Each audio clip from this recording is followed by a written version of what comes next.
So today I'm with Lauren. So she's a mindset coach, and we're going to spend the hour with her.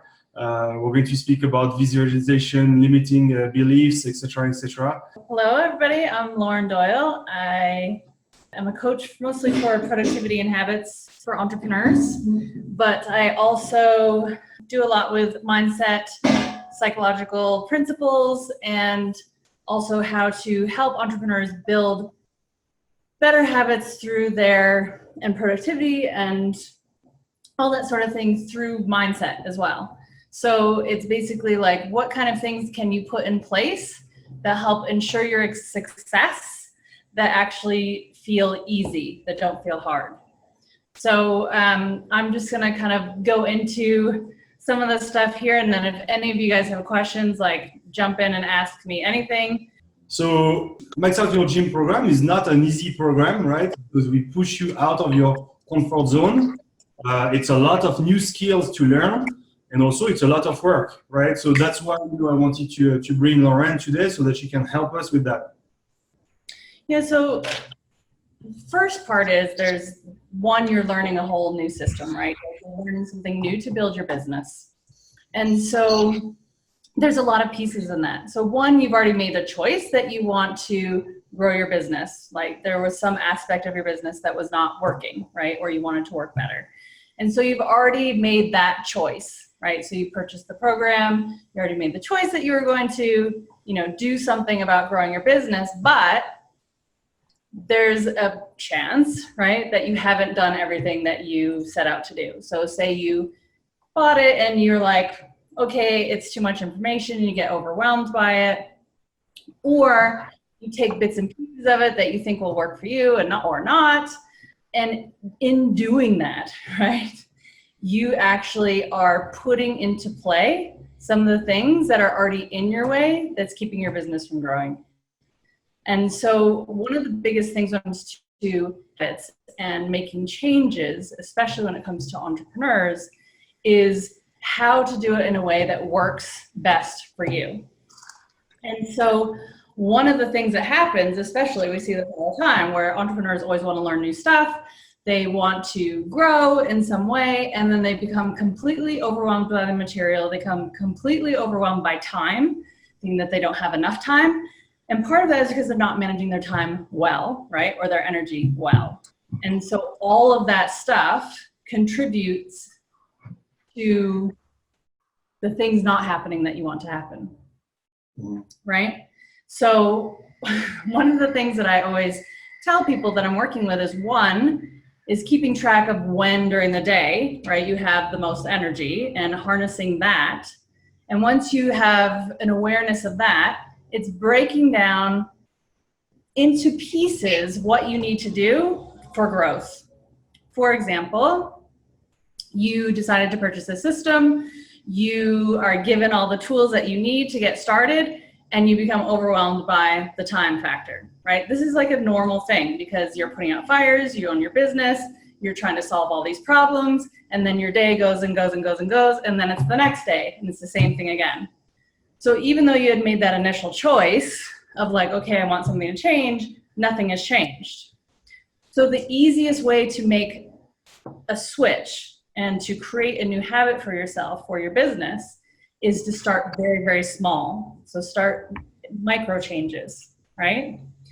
So one of the things that I was talking about with Remy that I think would be helpful for you guys is making the choice, for example, that you put aside time, a very small amount of time, 20 minutes a day. So 20 minutes a day, you put aside. You can put it in your calendar and you block it off, right? So it's a commitment. That's that choice where you would go through some of the aspects of the program, right? So learn something from it. And then from there, with that 20 minutes, you can even set it as a Pomodoro. So Pomodoros are basically a timed period of time that you would use to work. So let me back up a little bit and talk about flow state a little bit. So flow state is something that's very, very familiar to athletes, especially like athletes, musicians, but extreme athletes, right? Yeah.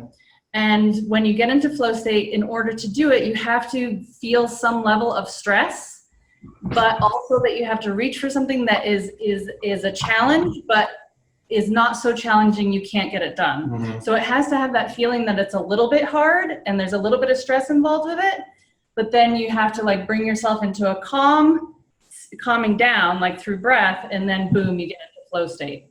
Yeah. And when you get into flow state, you're like hyper aware, right? And you're very, very present, and you have all this energy and all these creative ideas come through and all of these things happen, and you're not aware of time. So it makes everything feel very easy to get done. Pomodoros are little timers that you use, and you start with small increments. So the people I work with, I say start with a 5-minute one and then move up to 10-minute, then move up to 25-minute, et cetera, et cetera. The reason why is because that little piece of time, that setting that timer actually creates that same stress sort of response and attainment feeling in the brain as going in, you know, about to drop a cliff off of a mountain, essentially. So it's a micro, you know, creation of that. But what it does is it tells your brain, okay, for 5 minutes, right, I can focus on this thing. So for 5 minutes, I can focus on this. So I'm saying to you, okay, so you set one for 20 minutes, and you can say, okay, for 20 minutes, I can drink my coffee in the morning and focus on learning something about the program, right? Then you can set another one that's for another 5, 10, or 20 minutes. I can text my leads. I'm going to text my leads or call them now. Okay, so if you look at that period of time as a whole, right, that might be 40 minutes. It might only be 10 if you do 2 5-minute ones, right? And you take a little break in between. So you set a 5-minute timer, you take an action, you set a 5-minute timer for a break, then you set another 5-minute timer, take another action. So altogether that would be 15 minutes, right? But what that does is it tricks your brain into feeling like this is easy. I can accomplish and focus on this thing for this amount of time. It's ridiculous that I can't. But it tricks your brain into going into a flow state. And you know about that, right? When you do your programming for your clients, you want to challenge them, but it's not like you want to make it like so hard for them, right? Like 200 muscle ups. Well, I can't do it, like, no. But if you adjust the programming so that it's challenging, but it's possible, then it's challenging, but also you know that you can do it, and it's going to be exciting, actually, right? Yeah, and this does the exact same thing for you, but work-wise, right? Yeah. Because this is the biggest thing that happens with entrepreneurs. It's like they get overwhelmed by how much that needs to be done, or you get overwhelmed by all the things that you need to do. And instead, if you break them into little tiny pieces, then it tricks your brain into feeling like, oh, I can manage this, or I can accomplish this. And this is no different. So even though, right, it's only 5 or 10 minute stints, you are actually moving the needle forward, right?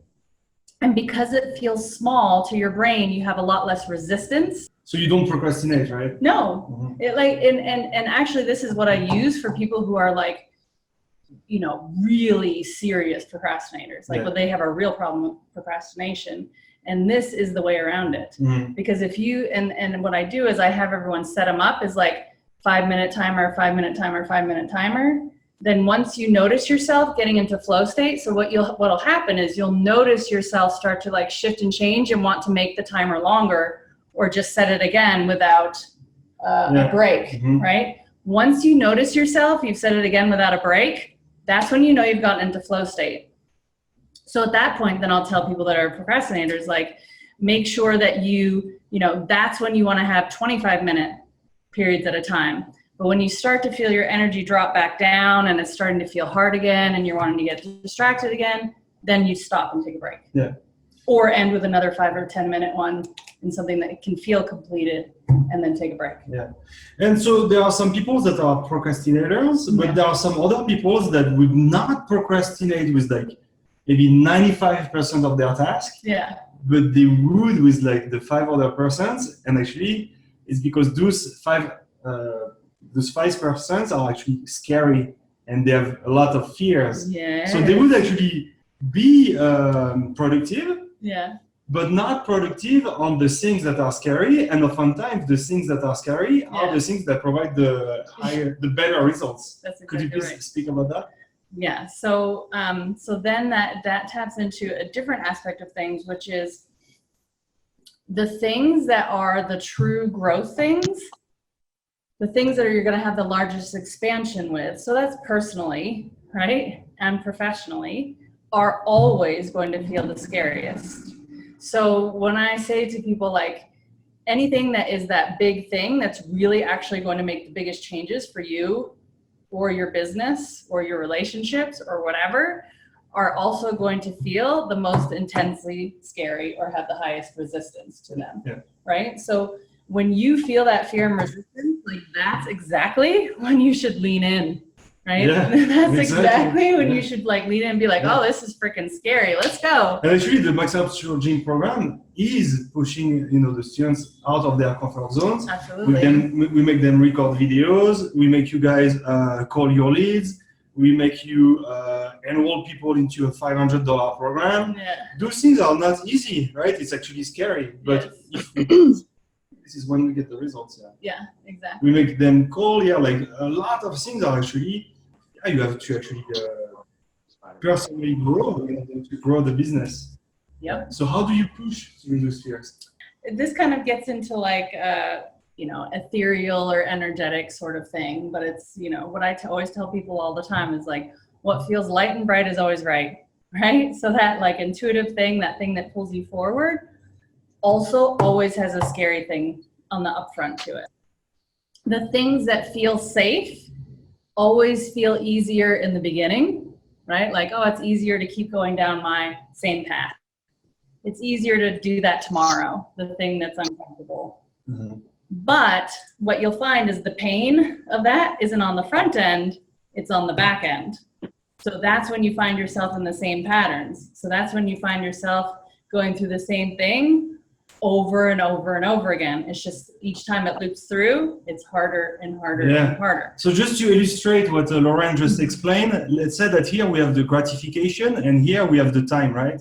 Yeah. If we do the things that are easy, actually we get instant gratification, but then it goes down. Yes. Exactly. And if we don't do the things that are easy, but if we push ourselves out of our comfort zone, well, the gratification is actually not that good. But then it goes up, up, up, up, up. Exactly. I just had to chill on that. So yeah, exactly. That's exactly right.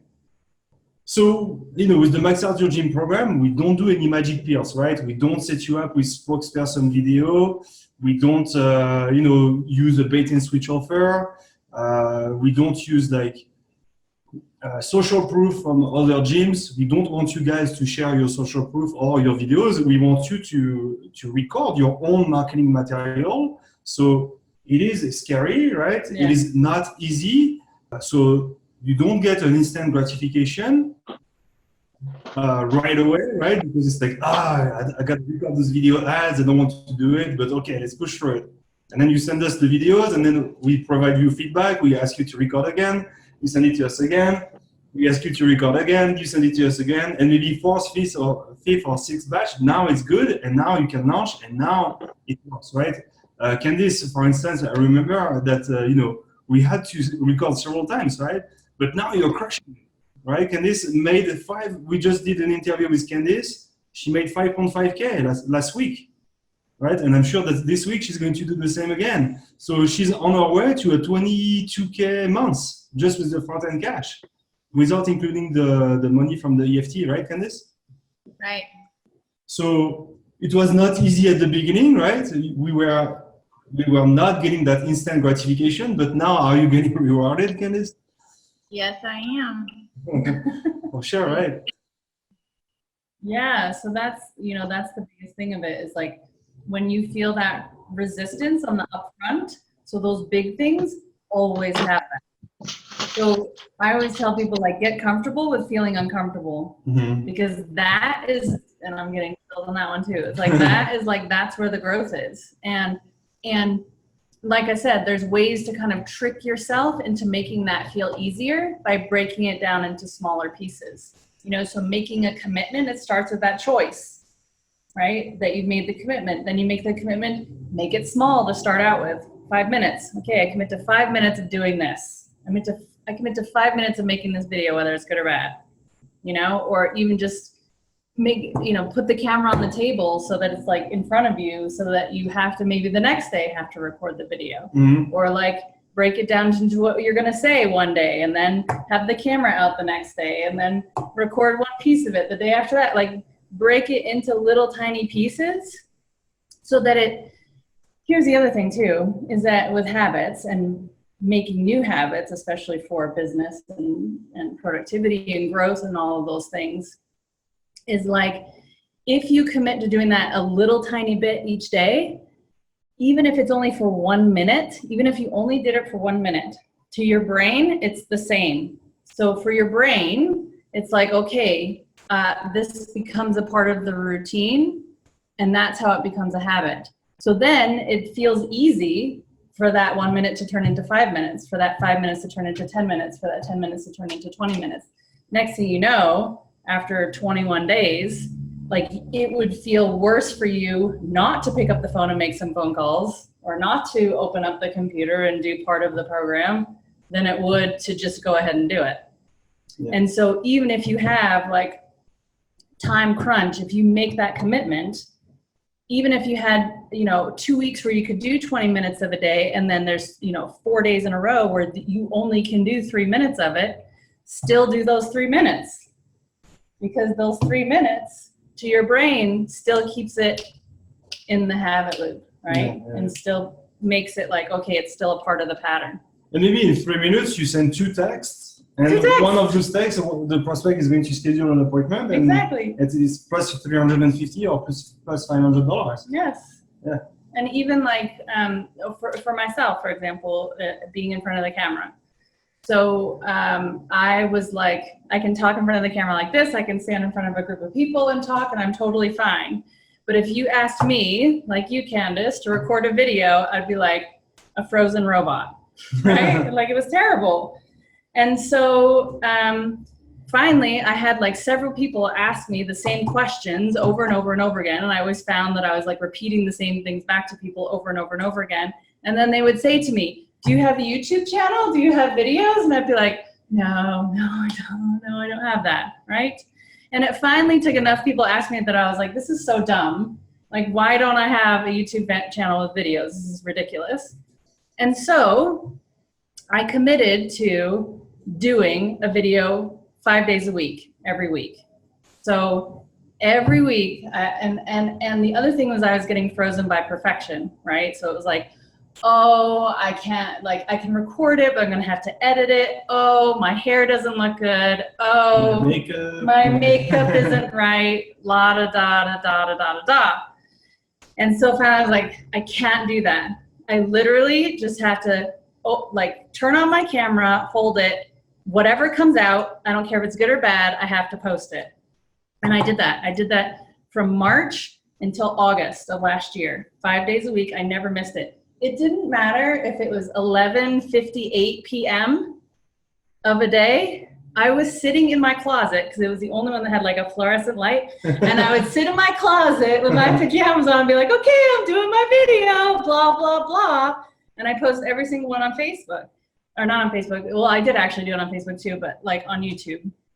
That was the best thing I could have done, because even though all those videos are still there, you can see them, and like sometimes I was like blah, blah, blah, like talking whatever.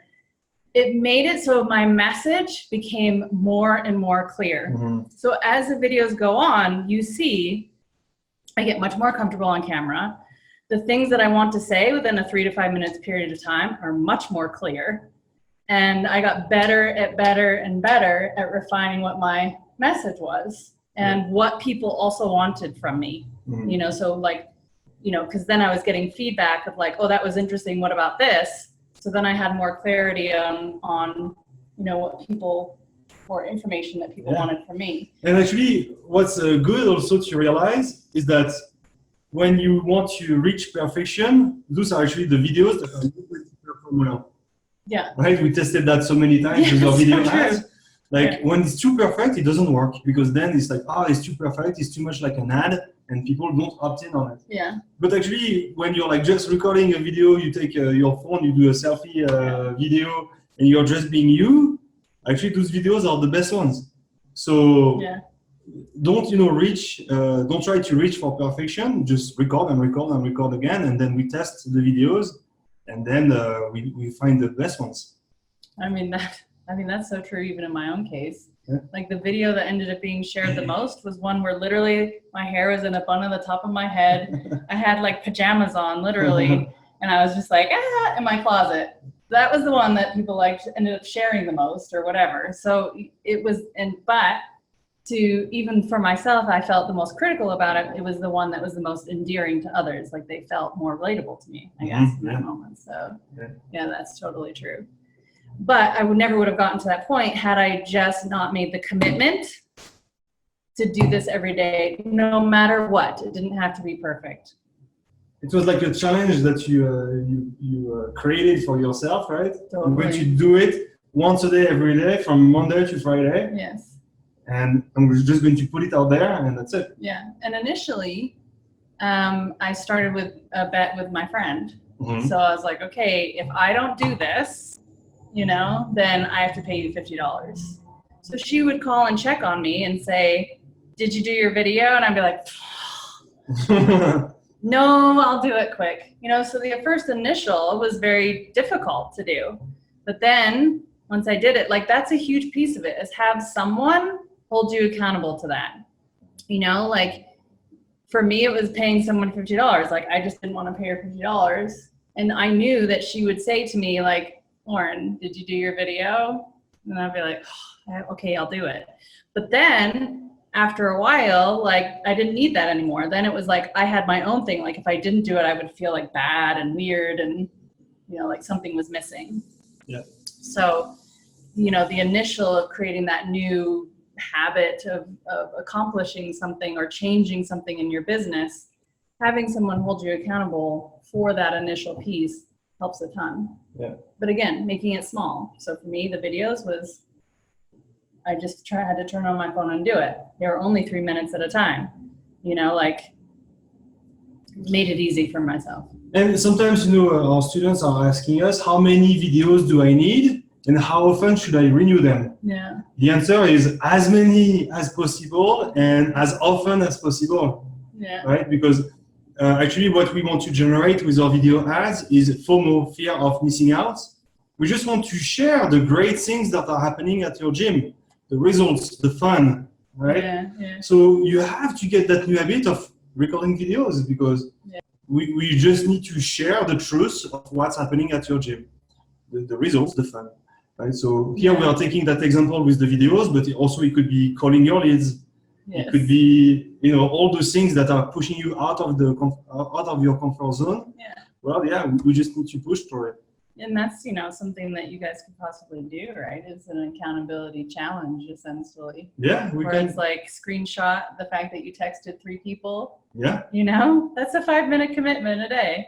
The texting, whatever, 3 people. If you guys are down for a challenge, we're going to do a challenge, and it's $50 if you don't do it. There you go. Exactly. Yeah. We need to follow the system to a T, right? It's like a recipe, right? If I want to make a cake, well, if I forget the flour, or if I put the ingredients in the oven before mixing everything together, I don't end up with a cake. Yeah. Right? I need to have all the ingredients that I put in the right order, right, to have my cake at the end. So here the max out routine system is the same. Right. And I think that goes back to, I think we were starting to touch on earlier, is like those self-fulfilling prophecies. Yes. Right? Yes. And that happens a lot with people where they're like, I have seen myself do it, We're like, I'll go in and I'll say, oh, well, that piece applies to me, but that one doesn't. But really the one that I'm saying that doesn't is actually the thing that I need to be doing more of. Mm-hmm. Just like you were saying, like people, it's like, they'll do the work except for the one little piece that would actually make the biggest impact for them, And I've caught myself doing that before. But again, the way that I figured out to kind of work around that, right, is like that daily commitment of little time of moving that piece forward. So even you make those hard things feel easy, and it also prevents you from stepping into that self-fulfilling prophecy mire. You know, Self-prophecy, what is it? self-fulfilling prophecy mire. You know, Okay. it's like the thing that bogs you down. Yeah. It kind of prevents you from doing that because it's a workaround, right? Mm-hmm. And so that workaround is like, okay, this feels really freaking hard, but I only have to do 5 minutes of it. Mm-hmm. So even if it's something that you don't like and you don't want to do, you can still trick yourself into doing it by saying like, okay, I only have to do this for 5 minutes. Yeah. Then it feels easier. So each time you do it, it feels easier to do it. And then it's going to, expand from there. Yeah. So here, just to illustrate the self-fulfilling prophecy that Lauren is talking about. So it all starts with our belief, right? Belief in our potential, so that we can take actions, and so then we get results. Oops, that was a weird square. So that we can get results. Right. And then when we get the results, then it reinforces our belief. So here, let's look at the self-fulfilling prophecy. If I believe that the system works, well, I'm going to believe in that potential. I'm going to take the necessary action. I'm going to get crazy results, like Candice, 5.5K a week, and 70 new members at the gym, 70 new clients in a week, right? And then now Candice, what is she gonna do? Shit, the system works like freaking crazy. Actually, now let's do 6-7K this week. Yeah. Because actually now Candice is quitting her job. Congrats on that, by the way. It's freaking awesome. Thank you. And now Candice, how is she going to be? She's going to be like, hey, actually, we did an interview yesterday. Now your husband is going to come help you, right? At the gym. Yep. Mm-hmm. So now it's going to be 2 of you, and now you're quitting your job. So maybe next week, actually, it's 10K, right? So now your potential is like even bigger. You're going to take even bigger action. You quit your job. You ask your husband to help you. Now you get even bigger results. Boom. Now your belief becomes even stronger. Now you're going to be like, whoa, let me hire some coaches and let me hire a sales manager. And boom, and now it's a 15K a week that you get, right? But now, so you see here, it's self-fulfilling. You had the belief at the beginning, and it's self-fulfilling. But now let's consider the opposite. Let's consider that you didn't believe in it. Well, you'll be like, okay, well, I'm not even going to call my leads. I don't know if I can enroll them. So therefore, of course, you don't enroll them. Then you get bad results, and then your belief is even, worse. And then you take even lower actions. It is self-fulfilling, right? It all starts with belief. Yeah. And so the biggest thing about belief, though, because I know how this is, right? Where you can hear, okay, well, that person, that worked for them, but in my situation, it's different, right? Like my situation, it's different because X, Y, and Z and X, Y, and Z. Yeah. But that goes back to that belief in that self-fulfilling prophecy. So the belief part has to feel believable, right? Yeah. Like Candice, what is your audience? You have 15,000 people in your area, right? Yeah. So if you can make it work, like everybody can make it work.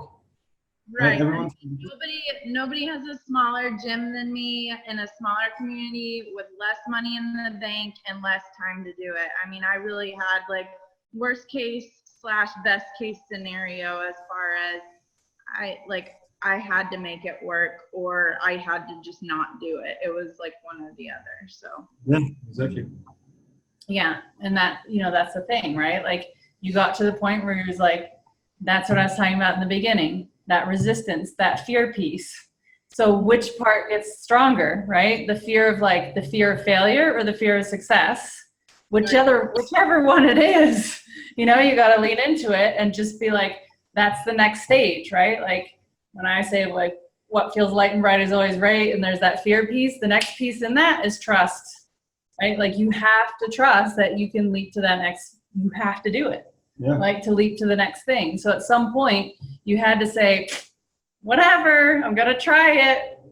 Good or bad, I got to do it. Even if it is scary to do that. We're just gonna do what Steph and Remy are saying, and I'm gonna try. Right? That's what Candice said the other day in the interview.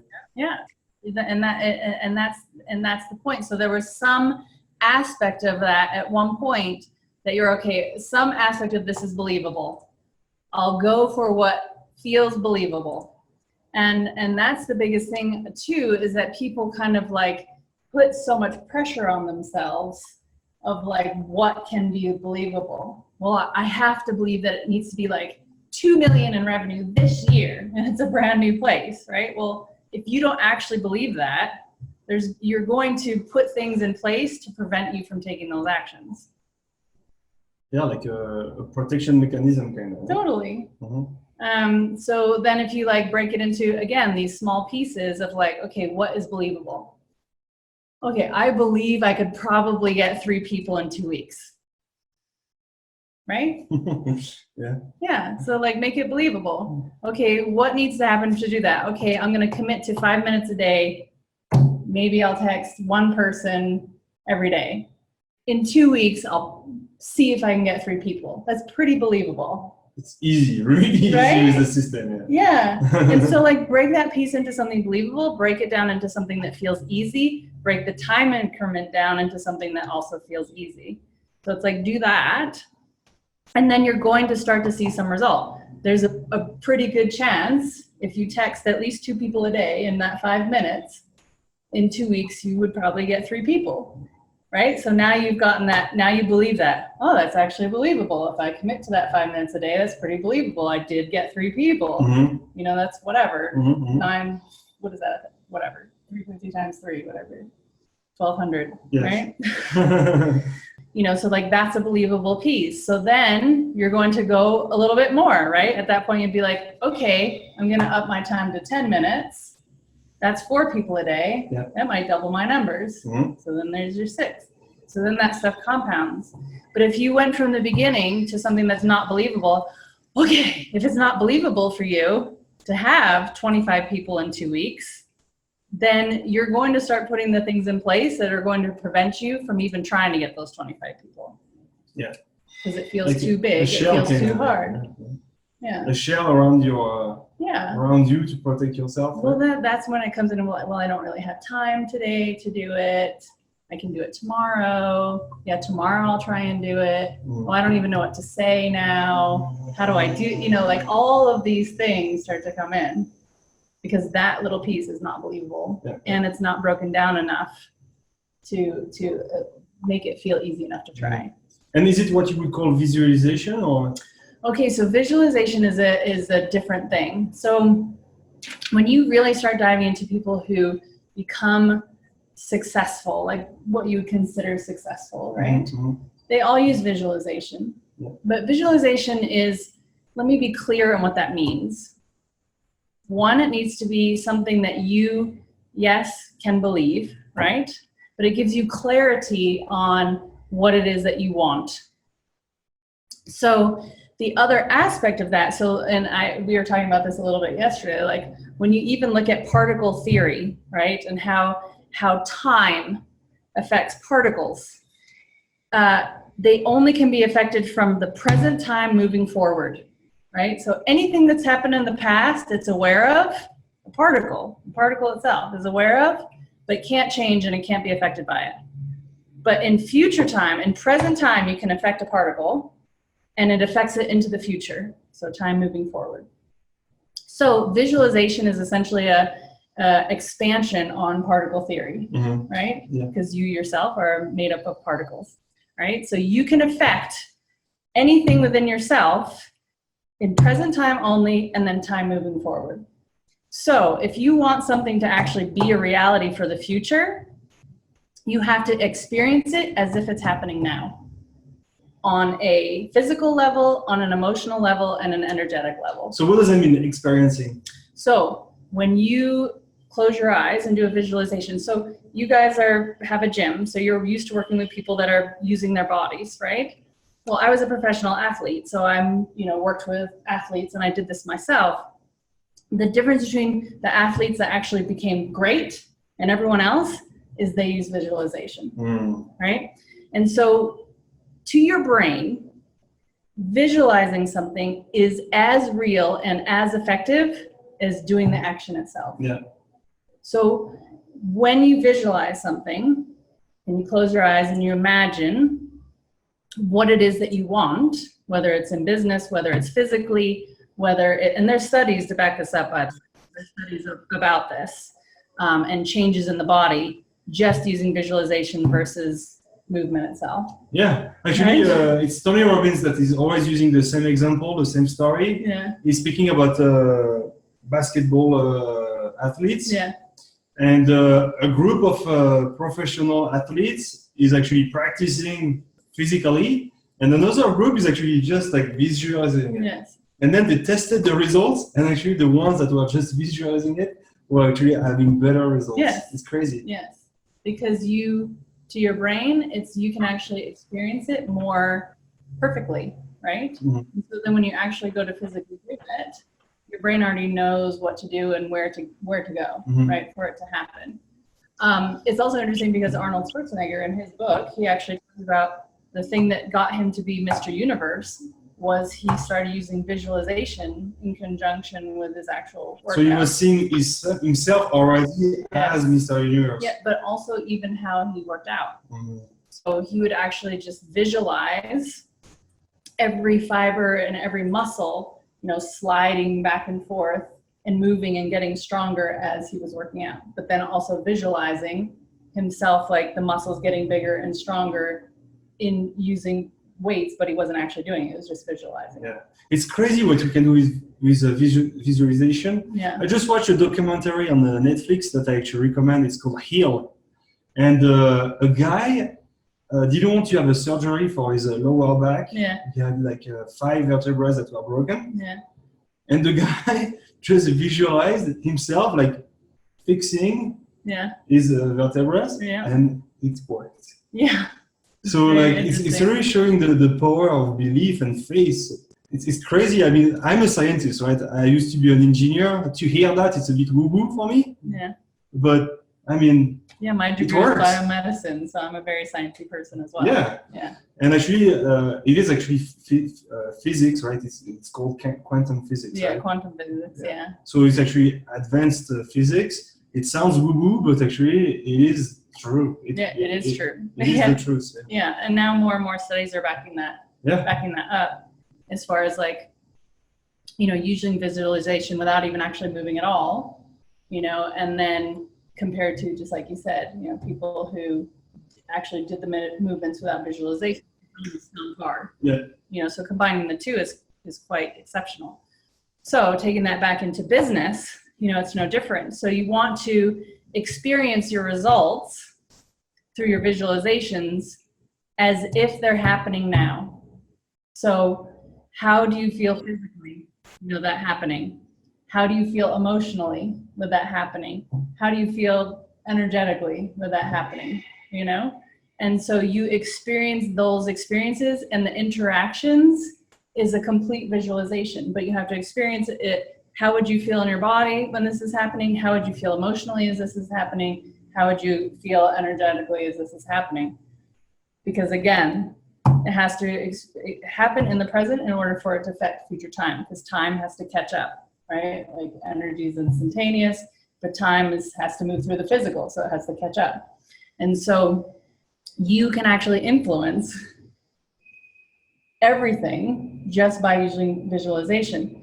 The other aspect of that is that because you're so prepared and you're so aware of that feeling and that experience just through the visualization, you become hyper aware of the opportunities that start to move forward, right? For that to become real as well. Yeah. So it kind of like is a twofold thing that feeds into that. So you want me to get into kind of the easiest way to do that? Yeah, I was going to ask, so how do you do it? Like concretely, you sit on the couch and you close your eyes? Yeah, so for me, I use Google Slides. So I learned this from another entrepreneur group a few years ago, and it works amazing for me, because for me, I'd be like, oh yeah, I'll do visualizations, and then I'm, like laying in bed in the morning, like, okay, I'm going to do my visualizations, and I'm like, what am I going to visualize about? Like, what do I want to happen today? It was very it wasn't focused enough. Mm-hmm. And so for me, I started using Google Slides. The nice thing about Google Slides is you can make them like on your desktop, but then there's an app for them that you can have on your phone. And then it's so easy because then I just made the slides of like what I wanted. So it's like a vision board, yeah? Kind of, but more focused.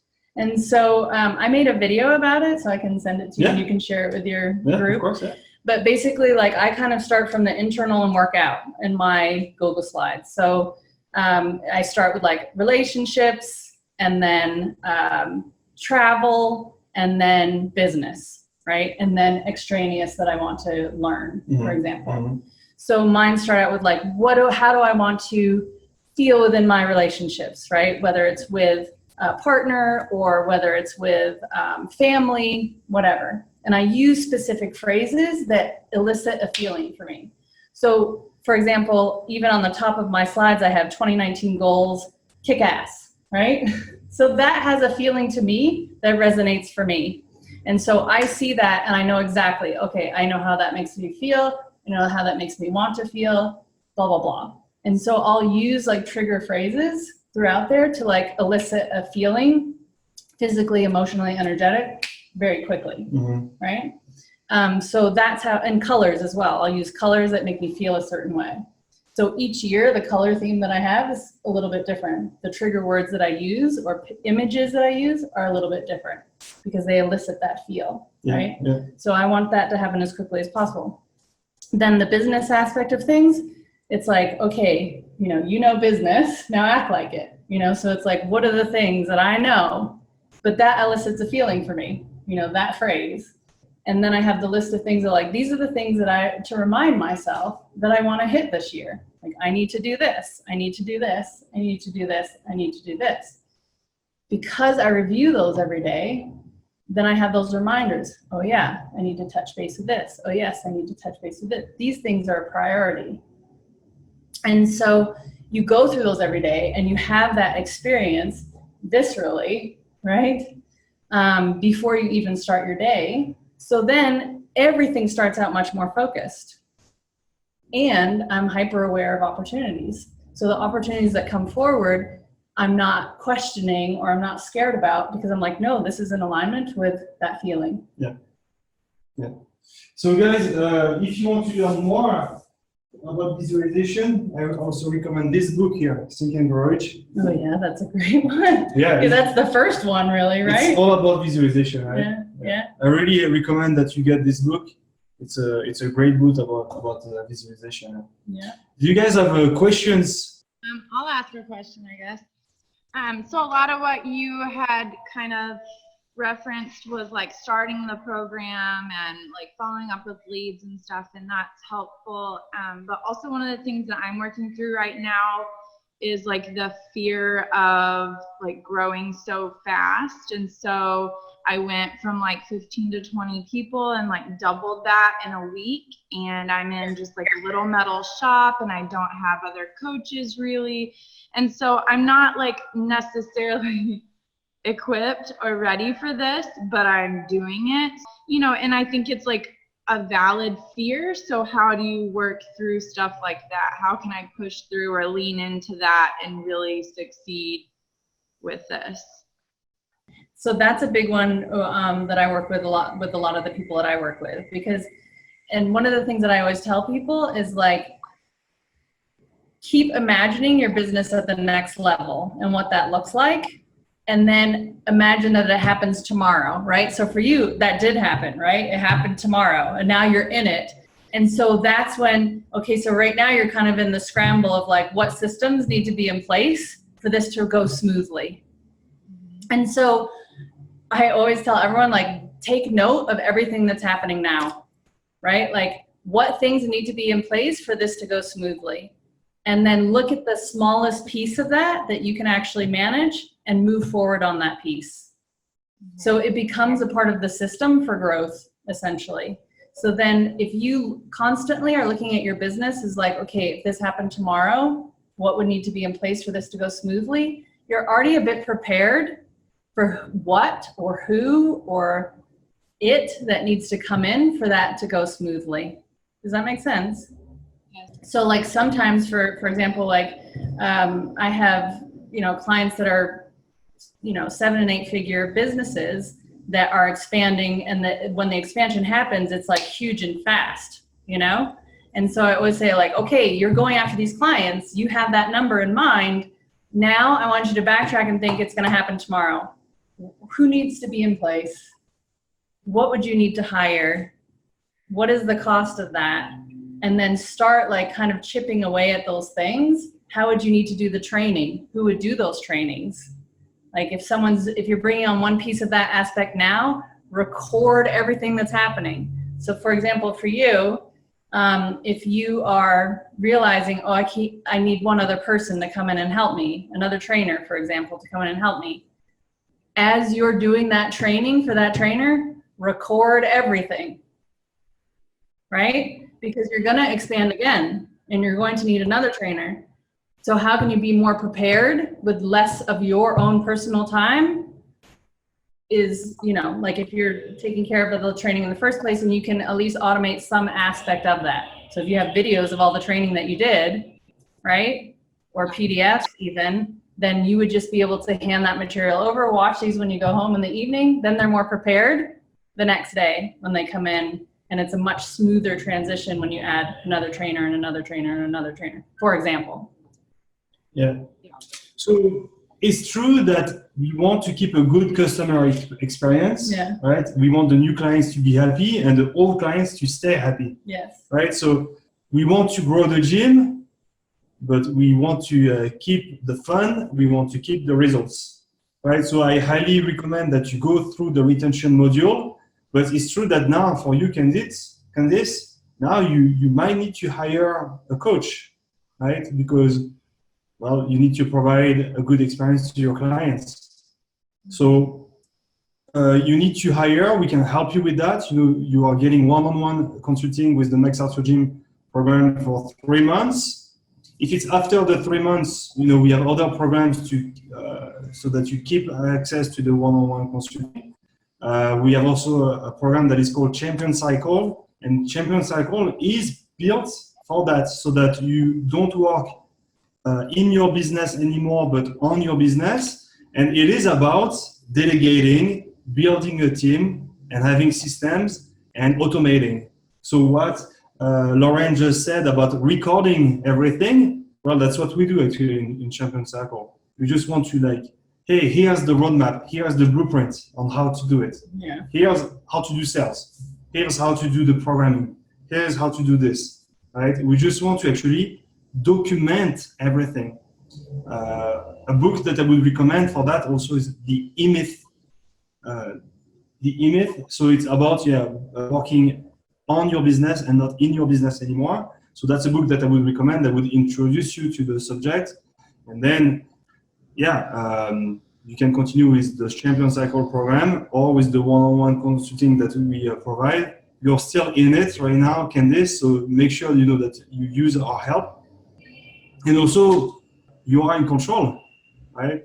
If you're getting too many leads, too many appointments, too many clients, well, you can reduce the ad spend, right? You are in control. If it's too much to handle, you can say, okay, like this week, okay, I'm not going to run the system anymore. I'm just going to find a coach. And then the week after, then you can launch again, and maybe you can reduce the ad spend, increase the ad spend. You are in control of your influx, lead influx. Does that make sense? Yeah?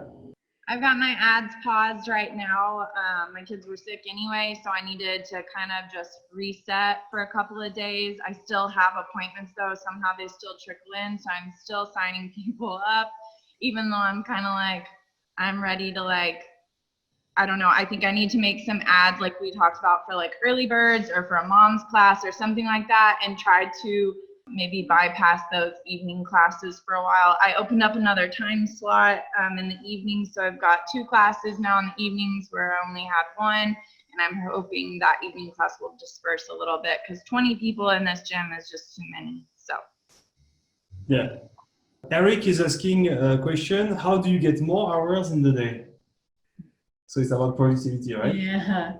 Yeah. So there's 2 pieces of this. Well, one that I talk about a lot specifically with productivity. And I touched on it a little bit earlier. And this is one of the biggest things that I kind of go through with the people that I work with is taking note of and really becoming aware of when your best energy is during the day and maximizing that. And what most entrepreneurs do, right, is they misuse their own energy. And so when you have that highest energy level during the day, you end up spending on tasks that don't require a lot of energy, right? And then you wait until you have no energy to try to do the things during the day that you should be doing. And you actually should be doing the opposite. So I always tell everyone, like, keep track of when you have your best energy during the day. So most people, I'm going to say, is like they have a morning routine, and you stick to your morning routine, and that is yours, right? Don't let anyone disrupt that, because that's a part of actually building up the energy and the amount of energy that you have in a day.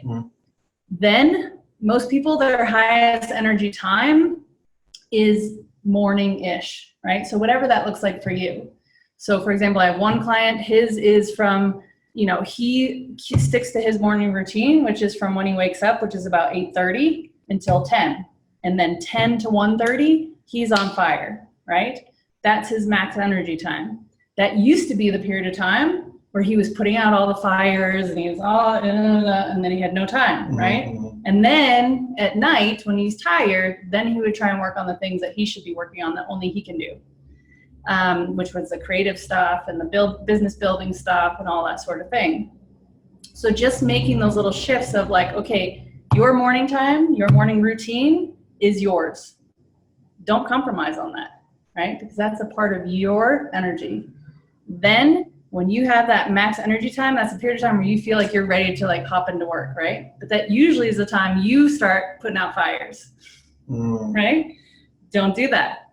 So you want to have that time. That's when you focus on the things that only you can do to grow the business. No one else can do that but you. That's the time for the creative stuff. That's the time for the making connections, right? Business connections, or the ideas for the systems that need to be in place, or reaching out to leads, whatever that is, sales, only the things that you can do. When you feel your energy start to drop at that point, take a break, right? Like people like feel so bad that they need to take a break. Everyone does. Everyone actually needs to take a break. Your recharge is equally as important as your charge. Think about your battery that you plug into the wall. When you have your battery plugged into the wall, it needs what? Time to recharge. Like it can't do anything when it's recharging. Yeah. It has to just sit. You're no different, right? So you need that time for recharge, and your recharge is equally as important as your charge. It doesn't matter if you can only allow yourself 1 hour recharge time. I'm telling you, that multiplies. Because then you'll have a second, what I call like a second wind, right? You'll still be in a lower energy time, but your energy is starting to build up. It's that period of time that you do your putting out fires, blah, blah, blah, right? So, or the tasks that don't require a lot of cognitive energy, right? Pay your bills during that period of time, right? Yeah. Make stupid phone calls that mean nothing. Put out fires that don't take a lot of energy during that period of time. Then oftentimes later in the evening, you'll get a second wind. During that period of time, you can also do things that only you can do, right? But that's not going to be as high of a cognitive energy time as that morning time.